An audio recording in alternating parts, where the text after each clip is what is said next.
안녕하세요. 그동안 좀 오래간만에 뵙는 것 같습니다. 오늘은 성막영성의 구원 서정의 5단계, 그 중에서 마지막 단계를 오늘 이제 여러분과 같이 공부하고 강의를 하려고 합니다. 성경에 보면 천국은 마치 자기 아들을 위하여 혼인잔치를 베푼 어떤 임금과 같으니 그 종들을 보내어 그 청한 사람들을 혼인잔치에 오라 하였더니 오기를 싫어하거늘. 마태복음 22장 23절의 말씀입니다. 이게 무슨 말이냐 하면 하나님께서는 천국을 비유를 해서 혼인잔치에 비유를 해서 임금이 혼인잔치에 부른다는 것입니다. 근데 거기에 불렀던 사람들은, 온 사람들은 구원을 받지만은 오지 않은 사람들은 이제 하나님께서 구원에 이르지 못하게 한다는 그런 의미를 가지고 있는 겁니다. 그럼 저희가 지금 공부해왔던 거 성막 영성은 무엇이냐? 그것은 바로 우리가 이제 하나님이 우리를 부르셔서 구원에 이르게 하신다는 것을 그렇게 구원에 이르게 하는 그 단계를 말씀하시는 겁니다. 그것을 성막 안에다가 하나님께서 모든 그 비밀을 숨겨 놓으셨던 겁니다. 다시 말하면 예수를 믿으면 덮어놓고 예수 믿습니다, 그래서 구원에 이르는 것이 아니라 단계마다 그 단계를 거쳐서 마지막 그 꼬린 지점까지 들어가야 구원을 얻는다. 바로 이제 그런 예화를 드신 것이 그 임금이 자기 아들 혼인잔치에 청한 사람들이 들어오는 과정을 이제 말씀하신 겁니다. 그래서 이제 그동안 저희들이 공부한 것이 그 과정의 회막문, 그 다음에 번제단, 물두멍, 그리고 이제 마지막 단계, 천국에 들어가는 단계입니다. 천국에 들어간 단계를 오늘 이제 여러분과 같이 은혜를 나누고자 하는 것입니다. 제일 먼저 이제 그 성막이라고 하는 것은 성막 전체 회막서부터 시작을 해서 성막 전체의 큰 어떤 그 성전의 큰 틀, 그런 것이 아니라 이제 진정한 성막은 바로 하나님이 계시는 성전, 그것을 이제 의미하게 되는데, 저희가 지금 오늘 공부하자고 하는 것은 그 성막은 바로 이제 그런 의미를 가지고 있습니다. 성 안에 있는데, 성 안에서 임금이 계시는 데는 바로 이제 성전, 계시는 집, 그것을 의미하는 것입니다. 그래서 오늘은 이제 구원의 서정 단계를 네 단계를 이렇게 거쳐서 마지막 단계를 들어가야 되는데, 어떤 사람이 이제 들어가고 마지막 단계에 들어가서 어떻게 해야 되느냐 하는 이제 그런 것들을 같이 공부하고자 하는 것입니다. 바로 이제 우리가 그 지난번에 공부했던 물두멍까지는 우리가 거룩한 신부가 되어서 신랑하고 이제 영접을 해서 신랑하고 이제 혼인하기로 돼가지고 신랑이 나와서 영접하는 겁니다. 신부가 신랑을 영접하는 것이고, 영접을 했으면 이제 결혼식을 하기 위해서 결혼식장을 들어가는 겁니다. 그래서 이제 오늘 이 성막 공부는 결혼식장을 이제 들어가는 것을 같이 공부하도록 하겠습니다. 그 결혼식장을 들어가면은 바로 이제 그 성전인데, 들어가면 뭐가 있느냐 하면 여러분이 이 뒤에 있는 그 그림을 보시면 아시지만 그 성막에는 들어가면 성소가 있습니다. 그 모형은 지난번에도 처음서부터 이제 말씀을 드렸죠. 그 안에는, 모형 안에는 창이 하나도 없고 동쪽으로 난 그 창밖에 없는데, 그 창을 이제 그 겹겹이, 그 성막은 겹겹이 이렇게 에워싸져 가지고 창은 하나 두고, 그래서 아주 컴컴합니다. 그 컴컴한 속에 이제 들어가면 금촛대에서 7개의 촛불이 거기를 밝혀주죠. 그래서 이제 금촛대가 있고 또 오른쪽에는 떡상이 있습니다.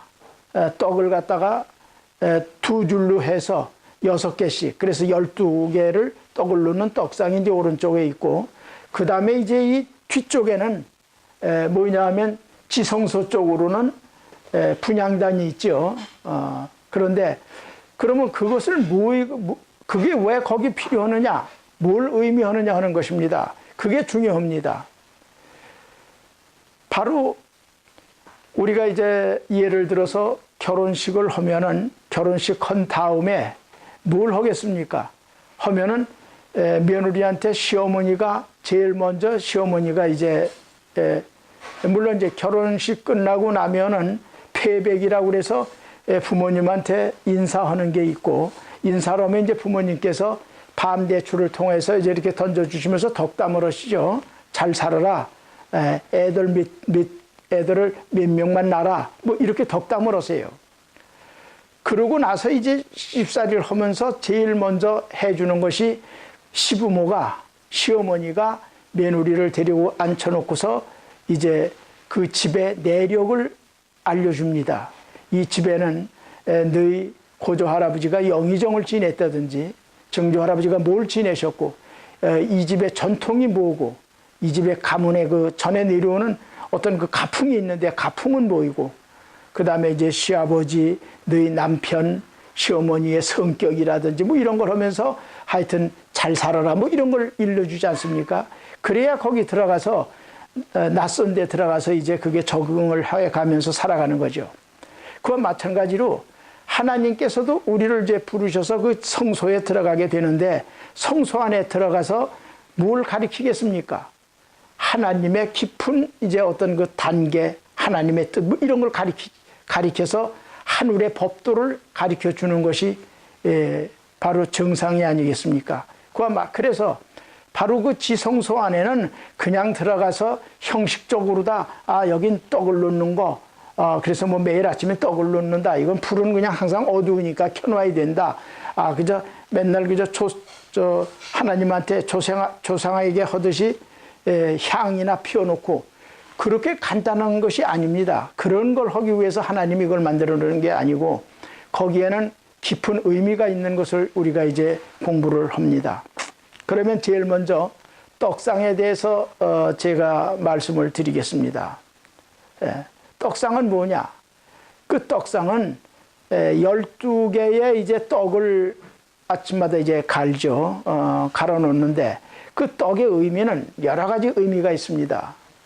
바로 그것은 만나의 의미도 있고, 바로 만나는 뭡니까? 이스라엘 백성이 출애굽을 해서 광야 40년을 이제 통과하게 되는데, 그 40년 동안 광야에서는 농사도 질 수 없고 물물 교환도 할 수 없고 아무것도 할 수가 없습니다. 그럼 어떻게 먹고 살았느냐? 그런 문제죠. 그래서 세상 사람들은 그게 있을 수 있는 일이냐? 광야에서 어떻게 40년 동안 거기서 지금처럼 이렇게 교통이 발달돼 가지고 서로 물물 교환도 하고 뭐 이런 것도 아니고 어떻게 뭘 먹고 살았느냐 하는 문제예요. 그런데 하나님께서는 우리에게 기적을 베풀어 주사 만나를 내려주셨습니다. 매일 아침마다 만나를 내려주면 그 만나가 하늘에서 꼭 이슬 내리듯이 내려가지고 그 만나가 이렇게 굳어지는데, 그것이 꼭 그 쌀알처럼 이렇게 생겼는데 먹으면 달치근해요. 그래서 그걸 가지고 떡도 해 먹고 뭐 이것저것 해 먹을 수가 있습니다. 근데 그게 이제 하루가 지나면 벌레가 나고 녹아 없어져요 또. 그 신기한 거죠. 근데 그거를 통해서 하나님이 40년 동안 이스라엘 민족을 먹여 살리셨어요. 그러니까 그게 없으면은 죽는 겁니다.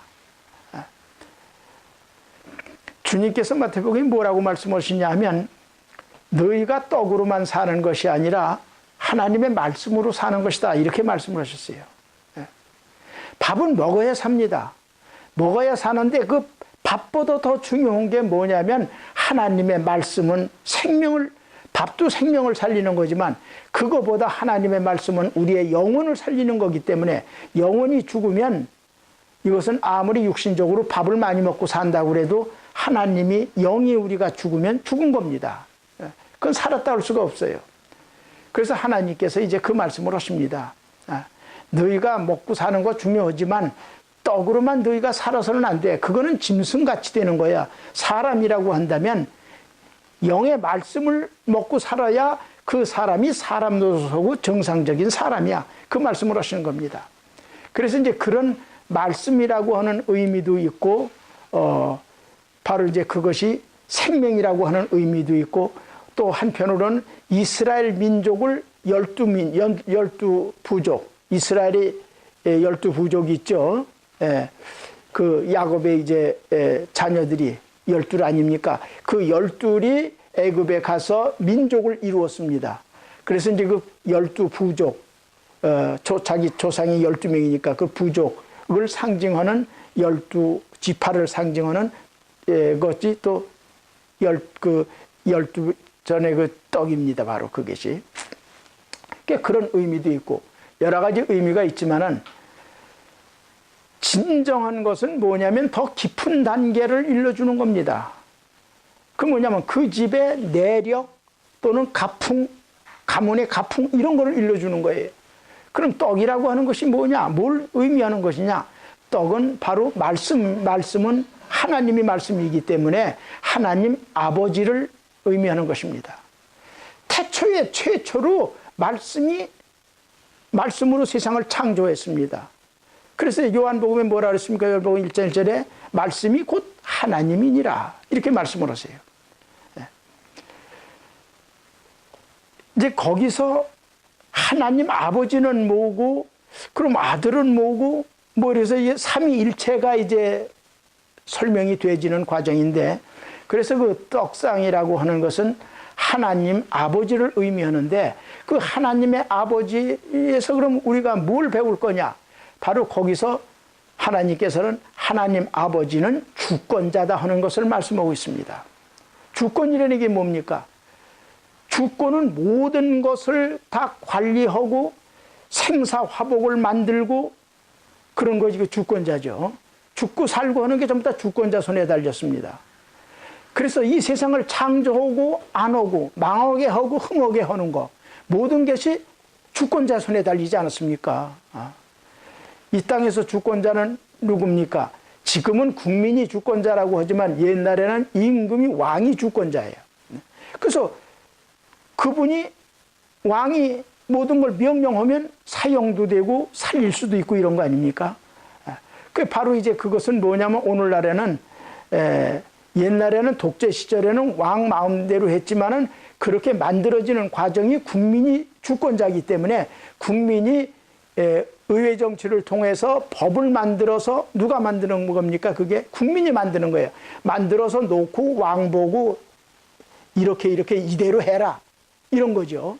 그러나 이제 하나님은 전능자 하나님, 오직 그분 유일하신 하나님 한 분이기 때문에 그분이 모든 주권을 가지셨다는 겁니다. 그래서 그분이 세상을 창조했고 그 다음에 그분이 심판도 하시고 복도 주시고 다 하는 거죠. 그래서 하나님 아버지는 바로 주권자시다.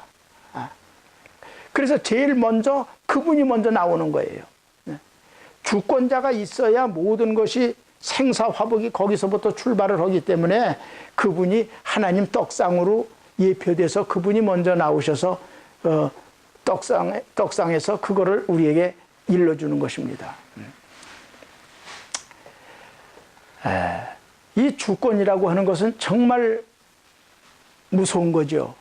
그 주권자에게 잘못 보이면 안 되는 거죠. 주권자 마음으로 죽이고 살리고 심판하고 마음대로 하시기 때문에. 그럼 그 하나님 아버지가 주권자시면 우리는 바로 피조물이기 때문에 주권자의 피조물이기 때문에 주권자가 마음대로 하실 수 있지 않습니까? 바로 이 부분이 굉장히 중요한 겁니다. 그런데 이 세상 살아가면서 수많은 사람들이 하나님이 주권자라고 하는 사실을 잊고 살아요. 많이 잊어버리고 자기가 전부 다 자기 마음대로 세상을 좌지우지하면서 자기 뜻대로 할 수 있다고 착각을 하기 때문에 하나님을 의식하지 않고 살아가는 거예요. 그래서 이제 하나님께서 너는 나하고 상관이 없다. 그래서 불행해지기도 하고 사고도 나고 병도 들고 다 그렇게 되는 거예요. 그분하고 관계 속에서 그 주권자 하나님을 내가 제대로 알고 그분이 말씀을 하시면 순종을 해 나가면은 복이 오는데, 순종을 해 나가지 않고 자기가 모든 주권을 다 가지고 있는 것처럼 살아가고 설치기 때문에 결국은 세상이 여러 가지로 피폐되고 세상이 엉망진창이 되는 겁니다. 그래서 하나님의 주권을 믿지 않고 자기 멋대로 해 나갔을 때 어떤 결과가 왔습니까? 최종적으로는 이 땅에서 인간과 인간관계 사이에서도 여러 가지 어려움이 있었지만은 결국은 그것도 안 들으면 제대로 이행이 안 될 때는 하나님께서 마지막 때 심판을 하시는 것을 노아의 방주를 통해서도 알았고, 또 하나는 소돔과 고모라 성을 하나님이 불로 심판하는 걸 통해서도 우리는 알고 있습니다. 모든 그 생사화복은 하나님 아버지로부터 나오는 거기 때문에 그 아버지가 계신 것을 믿는다고 하는 거, 그리고 그 말씀에 절대 순종한다고 하는 거, 이것은 아주 대단히 중요한 겁니다. 만약 이제 시집간 며느리가 그 집에 가서 그 집에 시아버지, 시어머니, 그 집 가문의 어떤 법도를 이행치 않고 제멋대로 만약에 한다고 그래 보십시오. 그러면 누가 그 집에서 그 며느리를 누가 이뻐하고 그 며느리가 그 집에서 있겠습니까? 그럼 그 집에서 쫓겨나야죠. 싫으면 가야죠, 그 집에서. 이것이 세상 원리입니다. 그래서 떡상이라고 하는 것은 주권자인 하나님 아버지의 표상이다, 이렇게 우리가 보면 되겠습니다. 그러고 그러면 금초 때, 일곱초 때, 그럼 일곱초 때는 뭐냐, 이게 무슨 역할을 하고 있느냐, 뭘 의미하는 것이냐. 일곱초 때는 바로 하나님의 주관성을 말씀하고 있는 것입니다. 주관이 뭡니까? 주관은 일하는 겁니다. 네가 주관해서 그 일을 다 해. 누가 주관을 했는데 며느리가 주관을 했습니다. 그럼 며느리가 그 일을 다 하는 거예요. 그래서 모든 거를 만약에 협의를 하려면 며느리한테 가서 물어보고 이 일은 어떻게 되느냐, 이렇게 서로 이렇게 협의가 돼야죠. 그러니까 주관이라고 하는 것은 실제 일하는 것이다. 국가로 말하면 행정부가 바로 주관 부처죠. 모든 일은 입법부에서 법을 만들어서, 주권자가 법을 만들어서 요 법대로 하시오. 그러면 이제 행정부에서는 그 법대로 시행해 나가는 거 아닙니까? 주관을 하는 거예요. 말 안 듣는 사람 잡아오기도 하고 뭐하고 이제 이렇게 합니다. 그 바로 이 일곱초 때는 바로 이제 계시록에서도 일곱초 때 그런 일하는 것들이 나오지만은 우리가 알기 쉽게 일곱초 때는 주관이다.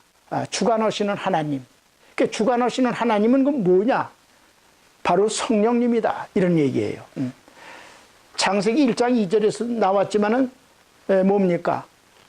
이 흑암 가운데 그 성령이 운행하시더라. 어떤 신이 운행하시더라, 이렇게 얘기했죠. 운행은 바로 일하는 것을 얘기하는 거 아닙니까? 그 일하는 것이 바로 이제 성령님께서 일하시는 겁니다. 그러니까 모든 설거지나 모든 일하고 하는 게 바로 이제 성령님의 역할이죠. 자, 그래서 이제 그 성령님의 역할을 우리가 제대로 믿어야지, 믿지 않으면 또 거기에 자기라고 하는 것이 나라고 하는 사고가 들어가서 결국은 자기가 왕노릇 하려고 들고 자기가 다 하려고 드는 거예요. 이러면 세상의 질서가 무너지기 때문에 또 그 사람은 하나님의 뜻에 어긋나기 때문에 하나님께서 다루실 수밖에 없는 거죠. 그러니까 시집간 며느리가 뭘 하는 것을 그 집의 법도에 따라서 모든 것을 주관하고 이렇게 해야 되는데, 그렇지 않고 제 맘대로 한다든지 또는 그걸 무시하고 그런 일을 안 한다든지 주관을 안 한다든지, 그러면 그 집에서 살 수가 없는 거 아닙니까? 쫓겨나야지. 바로 시집 갔으면 시집간 며느리 입장에서 며느리에 해야 될 일, 가정을 생활을 해 나가야 되는 일, 아이들을 키워야 되는 일, 아이를 낳아야 되는 일, 당연히 주관해서 일을 해야죠. 근데 난 그게 하기 싫어. 난 그런 건 배운 적도 없고 하기가 싫어. 그러고 자기 주관을 자기 고집을 내세운다고 한다면 그 사람은 그 집 며느리 될 자격이 없는 거죠. 그래서 이제 그 성소라고 하는 곳에는 그런 거를 깊은 의미를 하나님께서 깨닫게 해주는 곳이 거기입니다. 그럼 이제 또한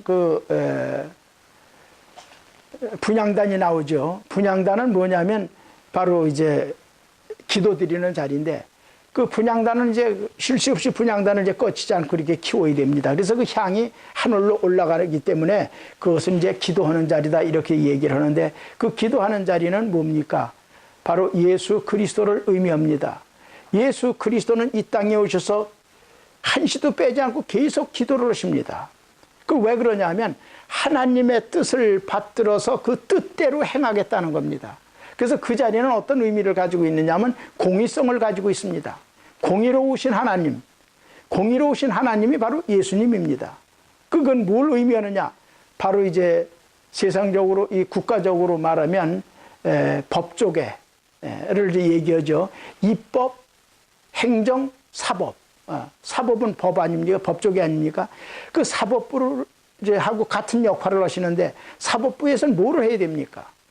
사법부는 그 법이 제대로 행정부에서 지켜진 법이, 행정부에서 이제 주관하면서 일을 하면서 했던 법들이 제대로 됐느냐 안 됐느냐 심판을 하는 자리입니다. 심판. 그것을 공의롭게 심판하는 거예요. 누구를 뭐 봐주고, 누구 목사라고 해서 봐주고, 장로라고 해서 봐주고, 이런 건 공의로운 게 아니죠. 법대로 심판을 하는 겁니다. 그래서 이제 그게 공의성을 가지고 계십니다. 그 공의로운 건 뭡니까? 결론적으로 공의로운 것은 생사를 판결해 주는 겁니다. 너는 이렇게 했기 때문에 넌 틀렸어. 넌 10년 징역, 너는 사형. 이걸 구형하는 데예요. 옳고 그름을 분명히 가르쳐주는 데가 사법부 역할이죠. 지난번에도 제가 이 말씀을 드렸는지 모르지만, 지금 이제 우리 그 조국의 모습이 참으로 안 좋은 모습들이 보여서 지난번에도 제가 이제 한국 다녀와서 굉장히 좀 괴롭다, 편치 못하다, 이런 말씀을 이제 드린 적이 있습니다. 참으로 편치 못합니다. 공의로워야 될 사법부가 공의롭지 못해서 온 국민들이 죄 힘들어하고 있어요. 거기 사가 낀다고 하는 것은, 법조계에 사가 끼었다고 하는 것은, 이것은 완전히 이건 망하는 겁니다. 그건 하나님의 심판이 따르죠. 근데 그런 현상들이 한국에서 지금 일어나서 서로가 서로를 믿지 못하게 하고, 국가가 백성을 못 믿고, 백성이 국가를 못 믿고, 사원이 회사를 못 믿고, 회사가 사원을 못 믿고, 자녀가 부모를 못 믿고, 부모가 자녀를 못 믿는 이런 세상.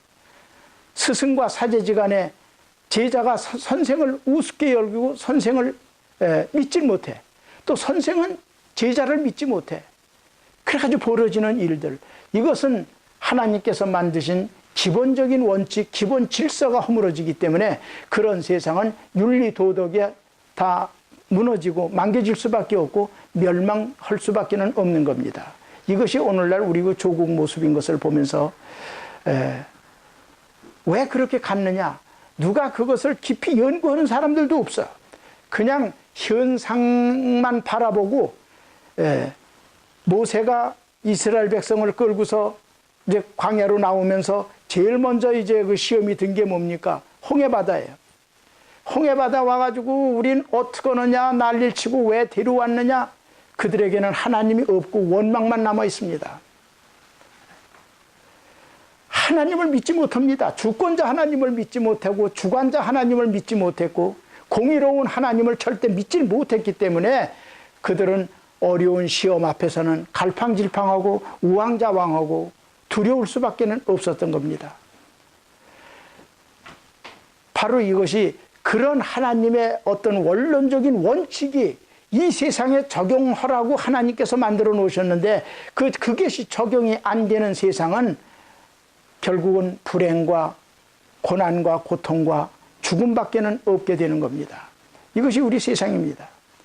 그래서 하나님은 구원에 들어가는 단계를 처음서부터 하나님을 만나는 단계에서부터 여러 단계를 이렇게 거쳐서 마지막 단계의 완성 단계에 어떻게 너희가 이제는 그분이 어떤 분인 것을 바로 알고 그분을 섬기고 살아라 하는 것을 일러주기 위해서 마지막 성막 단계에서 결혼식을 올리는 그 단계, 결혼식을 올리는 것이 이제 궁전 아닙니까? 성막 안에.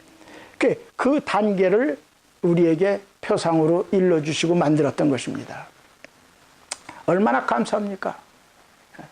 그래서 이제 여기서 그 성소 안에서 그렇게 하나님께서 떡상, 금촛대, 분향단 준 것이 바로 뭐냐면 성삼위의 성품을 말씀해 주시는 겁니다. 같은 하나님인데, 다 하나님이에요. 하나님은 하나님인데 그분 속에서 나오는 그분이 행하는 일들, 그 속에서 그 일을 행할 때 그분의 성품이 어떤 성품을 가지고 있느냐, 이것을 알아야만 되는데, 이것은 이제 더 깊이 들어가면 지정의를 통해서 하나님께서 주신 자유의지를 공부를 해야 사실은 그것을 깊이 알 수가 있습니다. 바로 이 성삼위는 뭐냐면 사람 속에 하나님이 넣어주신 지정의를 우리가 생각하면 됩니다. 지정의가 없는 사람은 이건 사람이 아니죠.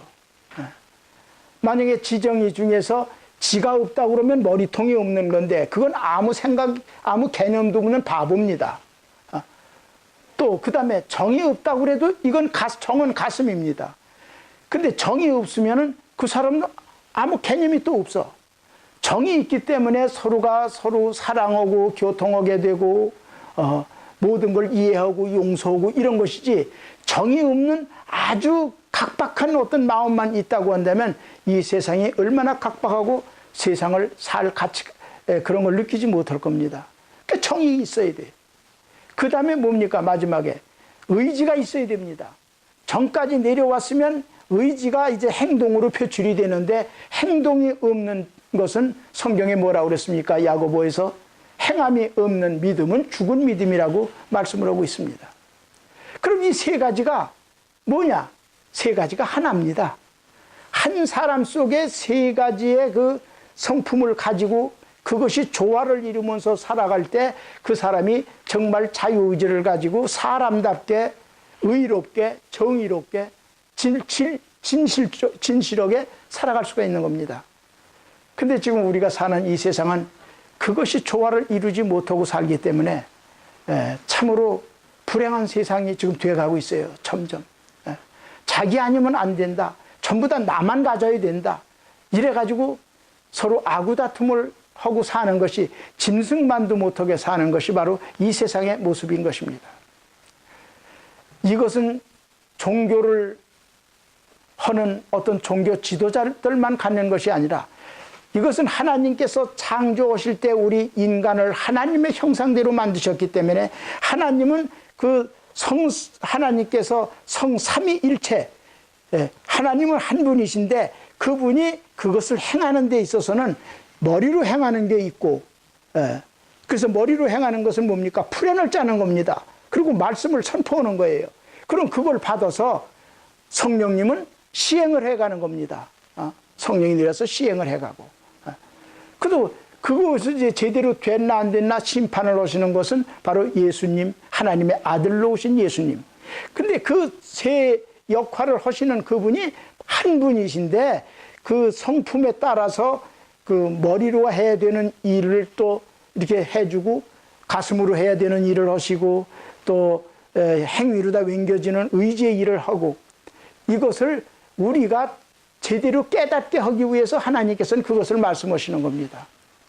만약에 그 성삼위일체 그분의 역할을 이 성경에 기록을 안 해놨다고 한다면, 우리가 그게 어떻게 되는지도 모르고 덮어놓고 이해를 못하니까 제멋대로 해서 그 문제를 풀어낼 도리가 없어요. 근데 하나님께서는 우리를 사랑하셨기 때문에 아주 세밀하게 어떤 그 파트별로다가 이렇게 세밀하게 이해를 시키고 그렇게 하려고 하시는 것을 우리가 성경에서 볼 수가 있는 겁니다. 그래서 그 성소는 참으로 중요한 것입니다.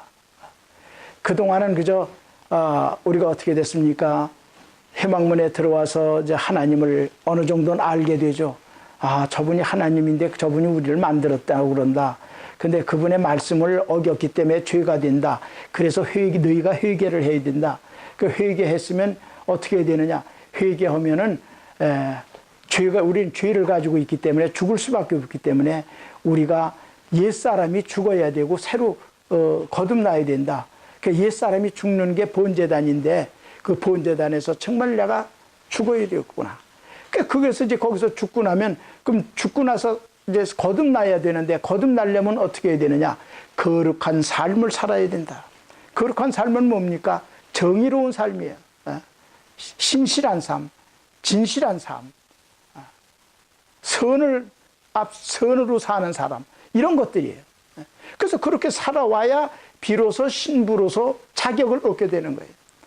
이 신부는 정말 나를 위해서 모든 것을 희생하고 나를 위해서 살 사람이로구나. 그래, 그럼 난 이 신부하고 내가 결혼해도 괜찮겠구나. 그래서 신랑한테 이제 인정을 받고 그러는 게 바로 이제 물두멍 아닙니까? 그래서 이제 그럼 결혼식을 한 다음에 어떻게 됩니까? 결혼식해서 끝나서 제멋대로 사는 것이 아니라 그 집의 법도에 따라서 그 집의 모든 식구들을 섬기면서 희생하고 봉사하면서 자손들을 낳고 이렇게 사는 거, 그게 행복 아니겠습니까? 바로 그것을 성소에서 우리에게 말씀해 주시는 것을 우리가 볼 수가 있습니다.